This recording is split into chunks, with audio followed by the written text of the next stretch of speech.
भारत सरकार के ministry of personnel public grievance and pension यानी department of personnel training DoPT ने एक राज्यसभा के सवाल के जवाब में एक उत्तर दिया है जो बेहद दिलचस्प है। आप बार बार ये सोचते हैं, पूछते हैं ना कि जाति जनगणना क्यों होनी चाहिए, जाति पर क्यों बात होती है।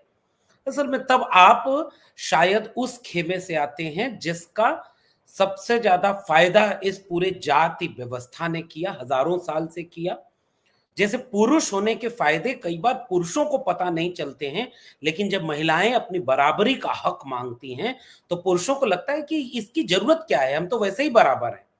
उसी तरह से जाति व्यवस्था उससे भी बारीक है क्योंकि वो दिखती नहीं है ना सामने से, लेकिन उसको समझने में इंसान बनना पड़ता है, न्याय प्रिय और समता प्रिय बनना पड़ता है, और आंकड़े उसके लिए मदद करते हैं, बशर्ते कि आप आंकड़ों में दिलचस्पी लें।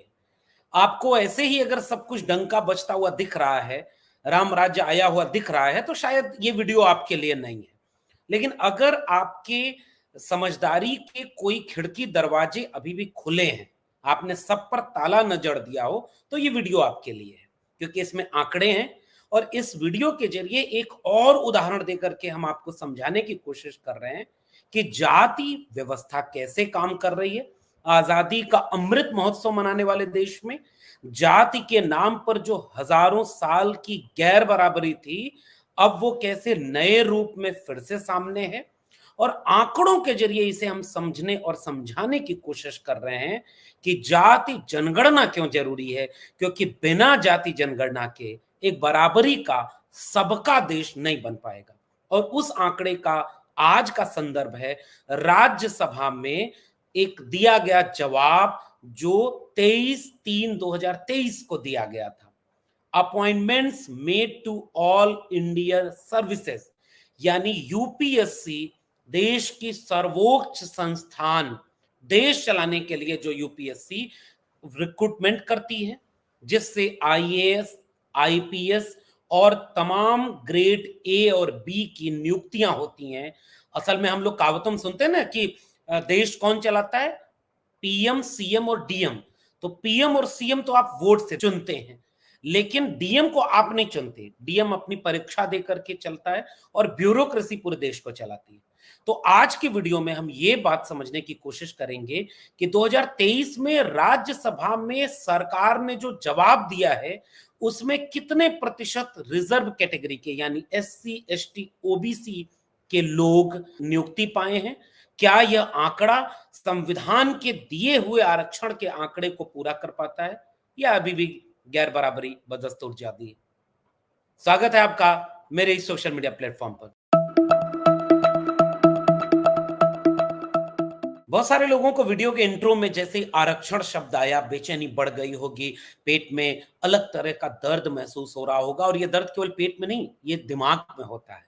पेट वाले दर्द का तो इलाज है, दिमाग वाले दर्द के इलाज में बहुत मेहनत करनी पड़ती है, और शायद हमारे देश के लोग इस मेहनत को करना नहीं चाहते। आइए हम आपकी मदद करते हैं कि आरक्षण क्या है, क्यों जरूरी है, ये बाद की बात है। जरा एक बार देखिए, समझिए और इस आंकड़े पर गौर करिए। डिपार्टमेंट ऑफ डीओपीटी जो भारत सरकार का मंत्रालय है, जो जिसके अंतर्गत यूपीएससी परीक्षा लेती है और ग्रेड ए और बी के अधिकारी चुने जाते हैं। राज्यसभा में डॉक्टर जॉन ब्रिटस सवाल क्या पूछा गया, the details of number of appointments made of all India services during the last 5 year wise. And second question is the number of person belonging to SCs, STs and OBCs appointed to all India services during the last 5 years, the details thereof year wise and category wise। इसके जवाब में राज्यसभा में सरकार ने minister of state in the ministry of personnel public grievance and pension and minister of state in the prime minister office doctor Jitendra Singh. और जवाब में क्या है, पहला मुद्दा, the year-wise detail of number of appointment made to all India services during the last 5 years is an annexure A। अभी मैं दिखा रहा हूं annexure A में क्या जवाब दिया, और दूसरे में इसी तरह बताया है कि annexure B में SCs, STs और OBCs कितने आए। अब ये आपकी स्क्रीन पर यह आंकड़ा दिख रहा होगा। Category wise number of appointments made to all India services under direct recruitment quota 2018 से 2022 तक के आंकड़े हैं। OBC 54, 61, 61, 54, 58, एससीज 29, 28, 25, 30, 28, STs 14, 14, 13, 13, 14। आईपीएस में ठीक इसी तरह आंकड़े दिए हुए हैं जो आपकी स्क्रीन पर दिख रहे होंगे। आईएफएस ओबीसी एससी एसटी के आंकड़े दिए हुए हैं। There is no provision for reservation of any kind category in the manner of appointments by promotion from the state services, जो उसका इसमें शामिल नहीं किया गया है। आईएएस आईपीएस का पूरा डिटेल है। अब इस आंकड़े का प्रतिशत पूरा देखिए। 2018 में कुल 464 आईएएस बने, आईपीएस 276, आईएफएस 166। 2022 में 479, 337 और 190 का ये आंकड़ा है। अब इसका जब कैटेगरी वाइज निकाला गया तो इसमें देखिए अखबार की रिपोर्ट दिख रही है। शेड्यूल कास्ट के कुल मिलाकर 7.65% लोग ही आईएएस, आईपीएस और आईएफएस यानी टॉप 3 पोस्ट जो देश चलाते हैं वो लोग चुने गए। कुल आंकड़े 4,365 हैं जो पिछले 5 साल में चुने गए, जिनमें से शेड्यूल कास्ट के लोग केवल और केवल 334, 7.65%। आपको याद हो न हो 15% आरक्षण शेड्यूल कास्ट को भारत के संविधान ने दिया है और ये आंकड़ा उसका आधा है। ठीक इसी तरह से 4,365 में से 166 शेड्यूल ट्राइब के ऑफिसर चुने गए। आईएएस, आईपीएस और फॉरेस्ट सर्विस की बता रहा हूं। 166 जो 3.8% है। और फिर से याद दिला दें, भारत के संविधान ने इस देश के आदिवासियों को 7.5% आरक्षण दिया हुआ है। यानी आदिवासियों को संविधान में दिए हुए आरक्षण के आधे लोग चुने गए हैं। और ओबीसी, देश के प्रधानमंत्री जब दोनों बाहें फैलाकर अगली बार फिर आपसे वोट मांगने आए कि मैं ओबीसी प्रधानमंत्री हूं, मैंने ओबीसी कैबिनेट मंत्री बनाए, मैंने ओबीसी मुख्यमंत्री बनाए, उनको ये आंकड़ा आपकी स्क्रीन पर जो दिख रहा है इसको बार बार बड़े बड़े पोस्टर बैनर पर दिखाइएगा कि 2018 से 2022 के बीच में कुल 4,365 अधिकारियों में से 695 ओबीसी चुने गए, जो प्रतिशत में 15.92% ठहरता है। समझ रहे हैं आप? केवल 15.92%। और ओबीसी को संविधान ने कितना आरक्षण दिया है? 27%। मंडल कमीशन इसी दिन रात के लिए कहता था कि इस देश की 52% आबादी को 52% आरक्षण दिया जाना चाहिए, लेकिन 50% की अपर लिमिट है, इसलिए हम ओबीसी को 27% आरक्षण अभी की हालत में देते हैं। कोर्ट में लोग गए, इंदिरा साहनी जजमेंट आया और उसने माना कि जाति के आधार पर सामाजिक और शैक्षणिक पिछड़ापन होता है और 27% आरक्षण संविधान ने अदर बैकवर्ड कम्युनिटी को दिया हुआ है। और उस 27% आरक्षण के बाद 5 साल में आईएएस, आईपीएस और फॉरेस्ट सर्विस में 15.92% आरक्षण ओबीसी को मिला हुआ है। 15% शेड्यूल कास्ट को, उसका आधा 7.65, 7.5% शेड्यूल ट्राइब को, उसका आधा 3.8%, और 27% ओबीसी को, उसका भी लगभग आधा कर लें 15.92%। और अगर इन सबको जोड़ लें तो सबको जोड़ने के बाद भी 27-28% से ज्यादा नहीं हो रहा, तो लगभग 50% जिनको आईएएस, आईपीएस और फॉरेस्ट सर्विस में होना चाहिए वो तकरीबन 28% ही हैं, और तकरीबन 22% आपके पदों पर कोई और नियुक्ति पाकर के देश सेवा में जा चुका है। अभी तो मैं आपको उस दिशा में ले ही नहीं जा रहा हूं, क्योंकि इस देश के शेड्यूल कास्ट, शेड्यूल ट्राइब और ओबीसी अभी जब तक जागेंगे, धर्म की अफीम से निकलेंगे, अपने बच्चों के शिक्षा रोजगार पर सोचेंगे, तब उन्हें पता चलेगा कि आरएसएस इस देश में संकल्प जैसे संस्थान चलाता है, जो हर साल आरएसएस की वैचारिक ट्रेनिंग लिए हुए बच्चे उनको आईएएस बनने की, यूपीएससी की तैयारी कराने के लिए देश भर में हॉस्टल चलाते हैं, देश भर में फ्री में कोचिंग चलाते हैं, और उनकी विचारधारा के लोग आईएएस आईपीएस बनते हैं।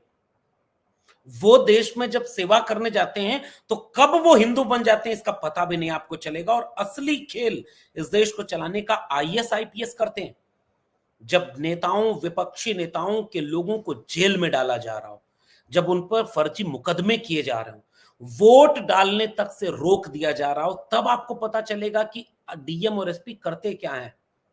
बाहर से दिखता है कि डीएम और एसपी देश चलाते हैं, लेकिन आप अगर एक परत उघाड़ कर देखेंगे, किसे फर्जी मुकदमे में फंसाना है, किस बस्ती के लोगों को वोट डालने नहीं देना है, किसका वोटिंग लिस्ट में नाम काट देना, अगर यूपी बिहार के आसपास के हों तो आपके सामने तो खुला पड़ा है, बस आपको ये समझ में नहीं आ रहा।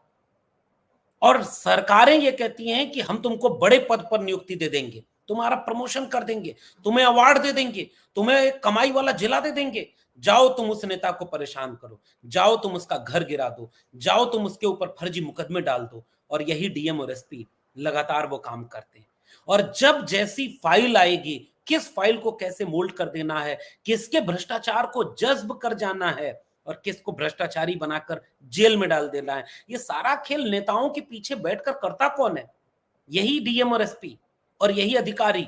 और संकल्प जैसे आरएसएस के संस्थान अपने बच्चों को फ्री में कोचिंग, फ्री में रहना, सब कुछ देकर के आईएएस बना रहे, और आप अपने बच्चों को कांवड़ ढोने भेज रहे, आप अपने बच्चों को धर्म बचाने भेज रहे। अभी आपके बच्चे थके होंगे क्योंकि उन्होंने अभी दशहरा जो बीता, नवरात्र में, उसमें बहुत मेहनत की होगी, उन्होंने देवी जागरण और तमाम कामों में बहुत मेहनत किया होगा, अब थक गए होंगे, अगला कोई त्योहार आता होगा। आपको कब चिंता है कि उनकी शिक्षा, रोजगार और यूपीएससी के बारे में सोचें? आपको क्या फर्क पड़ता है कि आपके बच्चे आधे पदों पर, आपके जगहों पर अपर कास्ट के बच्चे नियुक्ति पा गए, डीएमएसपी बन गए? आपकी क्या चिंता है? अब तो 5 किलो अनाज पर खुश हैं, आप तो 500 रुपए पर खुश हैं, आप तो देश में हिंदू जागरण, राम राज्य, आरएसएस वाला भारत बन रहा है, आप उसमें खुश हैं। ये आंकड़ा आपको क्यों परेशान करेगा? लेकिन हमारा फर्ज है कि हम आपको कलम और किताब की ओर ले चलें। हमारा फर्ज है कि जो असल में खेल इस देश में आपके बच्चों का हक छीन करके चल रहा है, उसे आप तक पहुंचाएं। आज नहीं कल हमारी ये वीडियोस आप खोज खोज कर देखेंगे, आप हमें याद करेंगे कि हाँ, उस वक्त भी कोई था। और हमारे जैसे बहुत सारे लोग हैं जो आपको जगाना चाहते हैं कि देखो, हमने आपको अपने चैनल पर दिखाया कि जितने प्रोफेसर इस देश में एससी एसटी ओबीसी के होने चाहिए, वो प्रोफेसर नहीं है। जितने डीएम और एसपी होने चाहिए, आज इस वीडियो में आप वो देख लीजिए, उतने डीएम और एसपी नहीं है। जितने डॉक्टर और इंजीनियर होने चाहिए, जाके किसी भी मेडिकल कॉलेज में देख लीजिए, आपके बच्चे जब वहां पहुंच रहे हैं तो उनके साथ कितनी ज्यादती हो रही है, आपको पता ही नहीं। तो जो शिक्षित लोग हैं वही अपने हक के लिए नहीं जान पा रहे हैं, तो इस देश की बहुत बड़ी वंचित शोषित आबादी तो हैंड टू माउथ कर दी गई है, रोज कमा रही है, रोज खा रही है। उसको क्या पता कि आईएएस बनने में यूपीएससी ने केवल 27-28% रिजर्वेशन दिया पिछले 5 साल में, और बाकी लगभग 20-22% उनके पदों पर कोई और नियुक्ति पाके बैठा है। तो जो गरीब हो, जो कमजोर है, जो शिक्षित नहीं हो पाया, जिसके बेटा बेटी यूपीएससी तक नहीं पहुंच पाए, आप उसको क्यों दोष देते हो कि उसने जो है ऐसी सरकार चुन दी जो उनके बच्चों का भविष्य छीन रही? इस देश के पढ़े लिखे लोग कहां खड़े हैं? ये सवाल हम आपसे पूछना चाहते हैं। फिर से आपकी स्क्रीन पर ये फोटो दे रहे हैं, इस फोटो को गौर से देखिए, बार बार देखिए। शेड्यूल कास्ट के 7.65% लोग, शेड्यूल ट्राइब के 3.8% लोग, और ओबीसी के केवल 15.92% लोग 5 साल में आईएएस, आईपीएस और फॉरेस्ट सर्विस में चुने गए हैं। और खासकर ओबीसी समाज के लोगों को मेरी अपील, गुजारिश और निवेदन है, सबसे ज्यादा बड़ी आबादी ओबीसी की है इस देश में। बिहार ने जातिगत जनगणना कराकर जब इस देश के मुंह पर एक आंकड़े का पोस्टर चिपकाया तो 63% ओबीसी के लोग हैं। 60% पूरे देश में मान लो, 60% के आईएएस, आईपीएस और फॉरेस्ट सर्विस, टॉप क्लास की नौकरी, जो देश चलाता है, जो डीएम बनता है, जो एसपी बनता है, पूरा जिले का मालिक होता है, ऑफिस में फाइल उसके पास होती है, उसकी कलम से तय होता है कि किसको घर मिलेगा, किसको कहां पैसा अलॉट होगा, किस अधिकारी को कैसे आगे प्रमोशन देना है, किसको सस्पेंड करना है, किसके ऊपर मुकदमा लगाना है, किसको जेल में डालना है, किसको बरी कर देना है, सारा जिला चलाने का काम डीएम और एसपी करते हैं। और उनके ऊपर एक नेता बैठा होता है जो आपका वोट लेकर के गया है, जिसने आपको 5 किलो अनाज दे दिया था, 500 रुपया दे दिया था। और ये आपके जो डीएम और एसपी बनते केवल 15%, 60% ओबीसी आबादी के 15% डीएम और एसपी बन रहे हैं। और ओबीसी धर्म बचाने में लगा हुआ है, ओबीसी धर्म को अपने कंधे पर ढोने में लगा हुआ है। और पढ़े लिखे जागरूक ओबीसी कम से कम मेरी इस बात को समझेंगे और खोजेंगे कि इसमें कहां वो लोग हैं। और जो ओबीसी पढ़ नहीं पाया उससे हम क्या शिकायत करें कि उसको ये बात नहीं समझ में आएगी। 15.92%। इसलिए हमारा फर्ज है कि हम आंकड़ों के जरिए आपसे गुजारिश करें कि आप दंगों में न जाइए, सांप्रदायिकता की आग से अपने बच्चों को बचाइए। ये धर्म के नाम पर जो व्यापार चल रहा है, बाजार चल रहा है, सियासत चल रही है, इन सब से अपने बच्चों को बचाइए। कबीर को पढ़िए, मोको कहां ढूंढे रे बंदे, मैं तो तेरे पास में, ना मैं मंदिर ना मैं मस्जिद ना काबे कैलाश में, ना मैं जप में ना मैं तप में ना मैं व्रत उपवास में, खोजी हो तो तुरते मिली हो पल भर की तलाश में, कहें कबीर सुनो भाई साधो, मैं हूं विश्वास में, मैं आपके अंदर हूं। और आपको बता दिया गया कि आपका मंदिर खतरे में, आपका मस्जिद खतरे में, आपका धर्म खतरे में, और आपका बेटा बेटी जो शिक्षित नहीं हुआ, रोजगार नहीं मिला, वो धर्म बचाने जा रहा। इसलिए हम आपसे गुजारिश कर रहे हैं, आप जरा आंकड़ों को देखिए। प्रोफेसर खतरे में है, आपके बच्चों का प्रोफेसर बनना खतरे में है, आपके बच्चों का डॉक्टर और इंजीनियर बनना खतरे में है, आपके बच्चों का डीएम और एसपी बनना खतरे में है, आपके बच्चों का शिक्षा खतरे में है, आपके बच्चों का रोजगार खतरे में है। और यह आंकड़ा भारत सरकार ने, उसके कार्मिक मंत्रालय ने राज्यसभा में दिया है। और आपको नहीं पता होगा, 3-4 महीने पुराना आंकड़ा है। और अब हम आपको बताना चाह रहे हैं, जागिए इससे पहले कि जागने की सूरत ही न बचे। और विचार करिएगा कि इसी दिन रात के लिए जाति जनगणना जरूरी है, इसी दिन रात के लिए जाति पर बहस होना जरूरी है। क्यों आप इस देश की 85 से 90% आबादी को 27-28% पर महदूद कर दे रहे हैं? कहां तो यूआर यानी अनरिजर्व कैटेगरी में एससी एसटी ओबीसी को मेरिट से चुना जाना था, पता नहीं कितने लोग, ये तो आंकड़ा सरकार बताएगी नहीं। तो लगभग 50% में मेरा मानना है कि 45% तो अपर कास्ट के लोग वहां बैठे हुए हैं, और 50% जो रिजर्व कैटेगरी है उसमें से 22% उधर चला गया होगा। आप पूछिए सरकार से कि वो 22% कहां गया। हम तो आपको आंकड़ा दिखा दिए जो सरकार ने बताया कि 27-28% आपके बच्चे आईएएस आईपीएस और फॉरेस्ट सर्विस में गए। तो आप पूछिए ना कि रिजर्व कैटेगरी का 22% कहां चला गया। आप पूछिए ना कि अपर कास्ट के लोग 50% जो अनरिजर्व है उसमें कहां है, और कितने एससी एसटी ओबीसी। अगर आपको धर्म बचाने से फुर्सत मिल जाए, अगर आपको मंदिर मस्जिद की लड़ाई से फुर्सत मिल जाए, अगर आपको अपनी जाति अपने समाज के बीच से जो पैदा करा दिया गया है दुश्मन, उसको गरियाने से फुर्सत मिल जाए कि ओबीसी का सारा हक अहिर कुर्मी कोयरी ने खा गया, शेड्यूल कास्ट का सारा हक जाटव खा गए, शेड्यूल ट्राइब का सारा हक मीणा खा गए, अरे सब मिलकर बचा लो। घर की लड़ाई है, बाद में इसको सुलझा लेंगे। और जो इसे नहीं समझ पाएगा उसके बच्चे कल आने वाले वक्त में पूछेंगे कि तुम्हारी आंखों के सामने ये सब हो रहा था, तब तुम क्या कर रहे थे। मैं आंख में आंख डाल के कह दूंगा, मैं अपने लोगों को सच्चाई से रूबरू करा रहा था और गुजारिश कर रहा था कि बचा लीजिए। कैसी लगी ये वीडियो नीचे कमेंट बॉक्स में बताइएगा। अगर ये जरूरी लगी हो तो इसे आगे बढ़ाइए। फिर मिलते हैं किसी और विशेषण के साथ, तब तक के लिए बहुत बहुत धन्यवाद।